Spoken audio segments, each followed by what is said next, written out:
إن الحمد لله نحمده ونستعينه ونستغفره ونعوذ بالله من شرور أنفسنا ومن سيئات أعمالنا من يهده الله فلا مضل له ومن يضلل فلا هادي له وأشهد أن لا إله إلا الله وحده لا شريك له وأشهد أن محمدًا عبده ورسوله أما بعد فإن خير الحديث كتاب الله وخير الهدي هدي محمد صلى الله عليه وسلم وشر الأمور محدثاتها وكل محدثة بدعة وكل بدعة ضلالة وكل ضلالة في النار.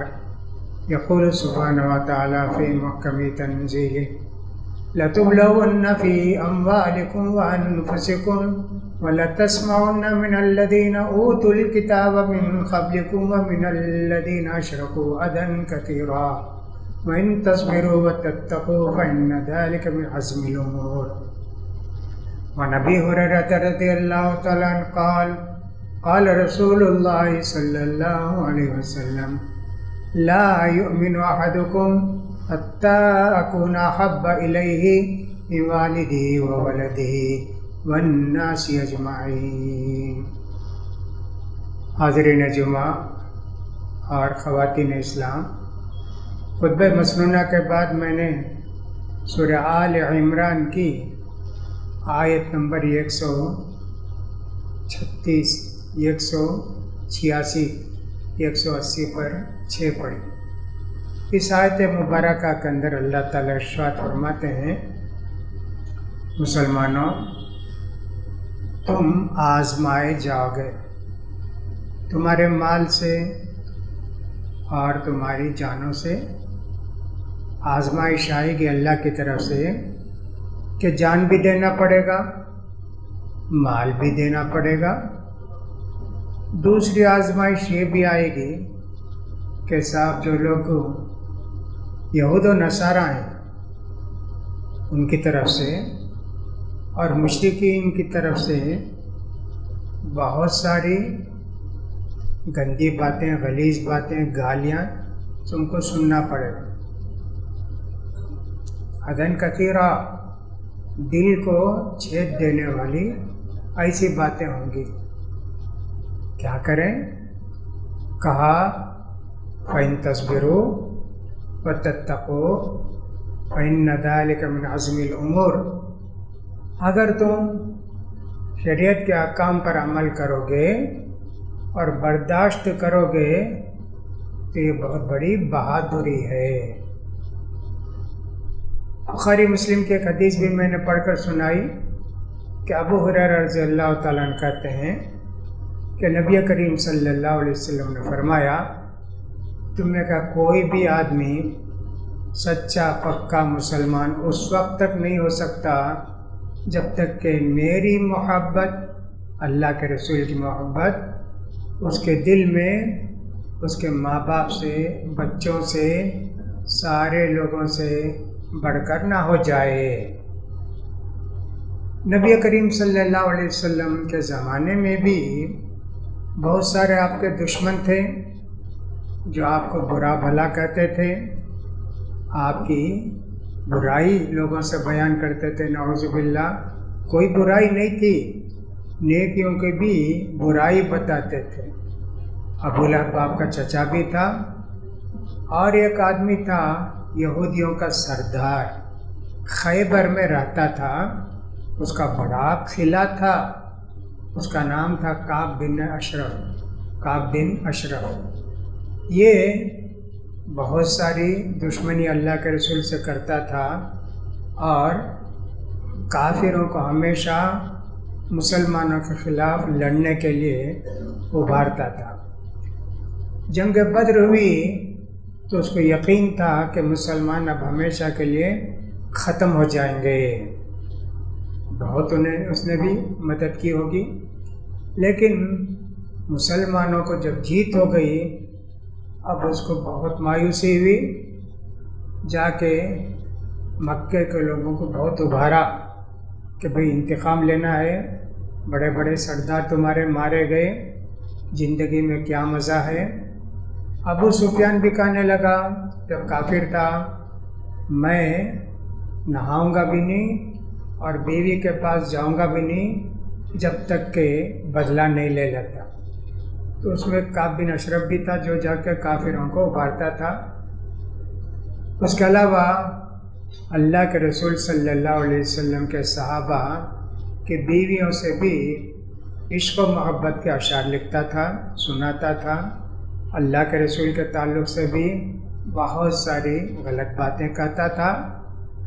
ایک دن نبی کریم صلی اللہ علیہ وسلم نے فرمایا، کعب بن اشرف نے اللہ اور اللہ کے رسول کو بہت تکلیف پہنچائی، کون تیار ہوگا تم میں سے کہ صاحب اس کا خاتمہ کر دے؟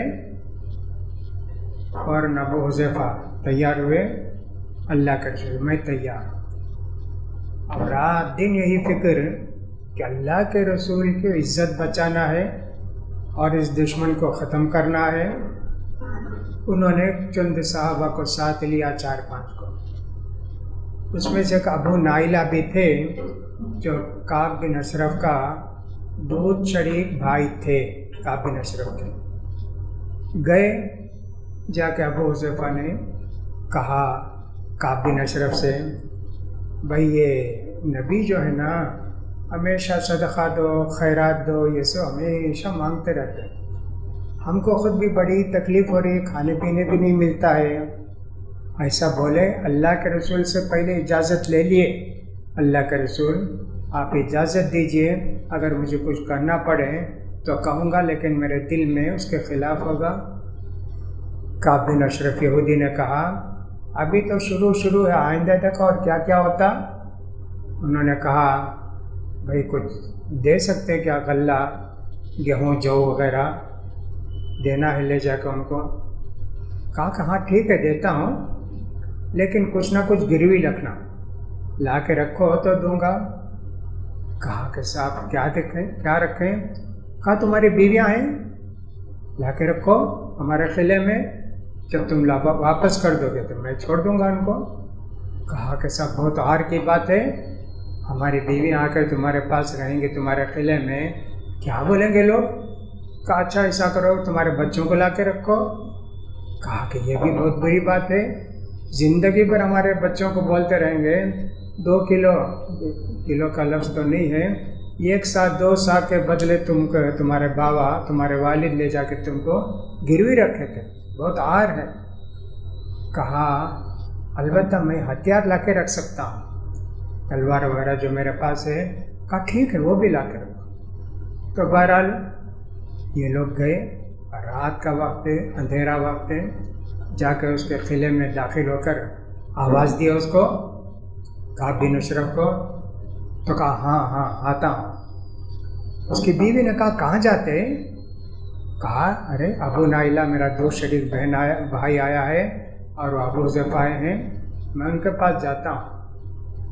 وہ تو بہت معتبر آدمی ہے، ایک بہادر آدمی کو رات کے اندھیرے میں مصیبت کی گھڑی میں کوئی بلائے، جانا چاہیے نا۔ کہا مجھے تو ان کی آواز سے خون کی بدبو آتی ہے۔ گئے، جا کے آیا وہ، کہا ابو حذیفہ کہا کہ صاحب ایسا عطر لگائے ہیں، خوشبو تیل، زندگی میں ایسی اچھی خوشبو میں سونگا نہیں، میں سونگ سکتا ہوں کیا تمہارا سر؟ سونگو۔ ایک آدمی سونگے، پھر اس کے بعد اس کے سر کو ایسا پکڑے، اس کے بالوں کو، کہ صاحب ختم آدمی۔ اس کو جو ہے اسی وقت ذبح کر کے اس کا سر لے کر چلے آئے مدینے کو، اللہ کے رسول کے قدموں پر رکھا۔ اللہ کے رسول کو جو گالی دیتے اور ان کو برا بھلا کہتے، یہ پرانی تاریخ ہے، اللہ کے رسول کے زمانے سے ہی ایسے لوگ پیدا ہوئے ہیں۔ ہمارے ملک میں کم سے کم 100 سال کی تاریخ بھی دیکھیں تو یہاں کے آریہ سماج کا ایک پنڈت تھا، اس نے اللہ کے رسول صلی اللہ علیہ وسلم کے خلاف کتاب لکھی، رنگیلا رسول، کہ صاحب کتنی شادیاں کرتے، کسے کسے شادی کرے، نعوذ باللہ۔ اس نے کتاب لکھی